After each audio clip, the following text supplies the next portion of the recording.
The idea of a garden has always been central to Islam for reasons that are at once hopeful. Because nature is so beautiful and deeply melancholy.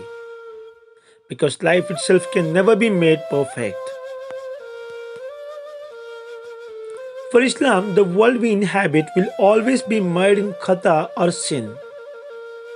No human enterprise or institution can ever be without significant degrees of dharm or wrongdoing. Jealousy, stubbornness, rage, and lack of forgiveness predominate. Only in the next life can we hope to escape the irritation and the agony. Only in Jannah or paradise will we be assured of true contentment.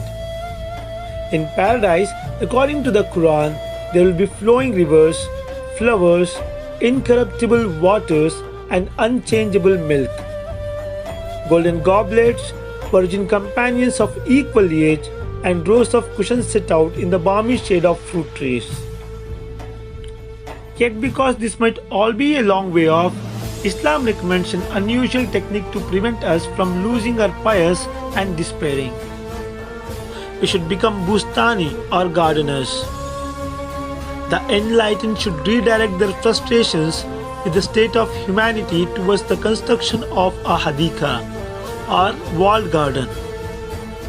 Within its limited circumference, with due modesty, it can be endowed with many of the qualities of the eventual garden of paradise. Our garden should have flowing water, some reflecting pools, symmetrical flower beds, fruit trees, and places to sit. Everywhere that Muslim civilization spread, gardens developed along with it. And in the drier regions where nothing would grow, flowers and trees were represented on carpets, which functioned as miniature mobile gardens that could be carried on the back of a camel. When the Muslims reached southern Spain, the climate allowed them to create pieces of horticulture which astonish and seduce us to this day. A telling observation about gardening is that almost everyone over the age of 65 is concerned with it. And almost no one in their late teens have ever evinced the slightest interest in it. The difference is not coincidental. A person's enthusiasm for gardening is inversely correlated to their degree of hope for life in general. The more we believe that the whole of existence can be rendered perfect, that love and marriage can be idyllic, that our careers can reward us materially and honor us creatively, the less time we will have for beds of laurel or thyme, lavender or rosemary. Why would we let such minor interventions detain us when far greater perfection is within reach? But a few decades on, most of our dreams are liable to have taken a substantial hit.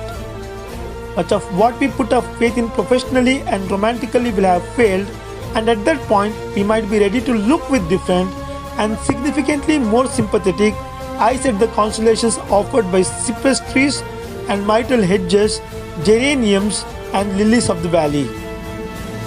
No longer will gardening be a petty distraction from a mighty destiny, but rather a shelter from gusts and squalls of despair. Islam is appropriately wise in its ambitions. It does not tell its followers to plow themselves afar, nor does it advise them to focus on a window box.